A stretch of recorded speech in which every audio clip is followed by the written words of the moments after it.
বিগত 15 মাস ধরে বা 16 মাস ধরে যে আওয়ামী ফ্যাসিবাদ যাওয়ার পর থেকে চাঁদাবাজি টেন্ডারবাজি কোনো কিছুই বন্ধ হয়নি এবং হত্যা সন্ত্রাস আপনারা জানেন ইতিমধ্যে 232 জন মানুষকে তারা হত্যা করে ফেলেছে। জুলাই বিপ্লবেও তাদের এত মানুষ মারা যায় নাই। সুতরাং যেই দল ক্ষমতায় আসার আগে এই পরিমাণে মানুষদেরকে ক্ষমতার মোহে হত্যা করতে পারে, তারা ক্ষমতায় আসার পরে মানবতাকে কিভাবে বিপর্যস্ত করবে, কিভাবে দুর্নীতির স্বর্গরাজ্যে পরিণত করবে, এটা বলার কোনো অপেক্ষা রাখে না। আপনারা দেখেছেন ঋণ খেলাপির দায়ে যারা অভিযুক্ত রয়েছে এরকম প্রায় 43 জনকে তারা মনোনয়ন দিয়েছে, যাদের ঋণ খেলাপির পরিমাণ প্রায় 26,000 কোটি টাকার উপরে।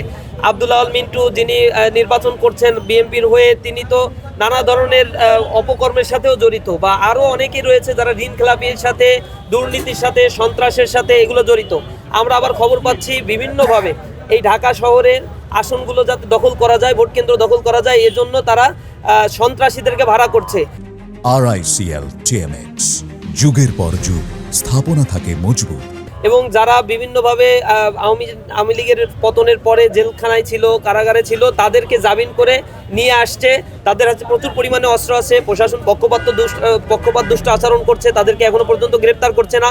বারবার অভিযোগ দায়ের করার পরেও নানা জায়গায় সন্ত্রাসী হামলা করা হচ্ছে। বিশেষ করে এই 15 আসনেই প্রতিদিনই প্রায় আমাদের যারা নির্বাচনী ভোটের কাজ পরিচালনা করছে তাদের গায়ে হামলা করা হচ্ছে, বিভিন্নভাবে তাদেরকে ডিস্টার্ব করার জন্য চেষ্টা করা হচ্ছে। তারপরেও আমরা সংযত হয়ে চেষ্টা করছি যে কোনো ধরনের পরিস্থিতি যেন তৈরি না হয় এবং শান্তিপূর্ণভাবে 12 তারিখে মানুষ যেন ভোটাধিকার প্রয়োগ করতে পারে।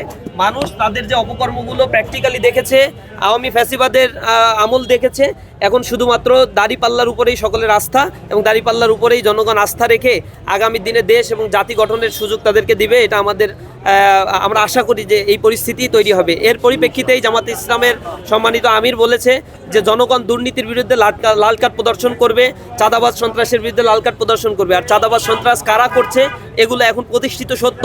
প্রতিটা মানুষ সাফারার, প্রতিটা মানুষই গর্জে উঠছে, প্রত্যেকেই এর বিরুদ্ধে কথা বলছে। আমরা সর্বোচ্চ চেষ্টা করছি ভোটের একটি সুন্দর পরিবেশ যেন বজায় থাকে। আমাদেরকে আক্রমণ করা হলেও আমরা সংযত থাকার চেষ্টা করছি। আমরা পরিস্থিতি যত সম্ভব শান্ত রাখার জন্য আমাদের দলীয় নেতাকর্মী সর্বস্থানের মানুষের প্রতিও আহ্বান জানাচ্ছি। আমরা শতভাগ আশাবাদী এবার ইনশাআল্লাহ দাঁড়িপাল্লা বিপুল ভোটে জয়লাভ করবে এবং সংখ্যাগরিষ্ঠ আসন নিয়েই সংসদে সরকার গঠন করবে। সেই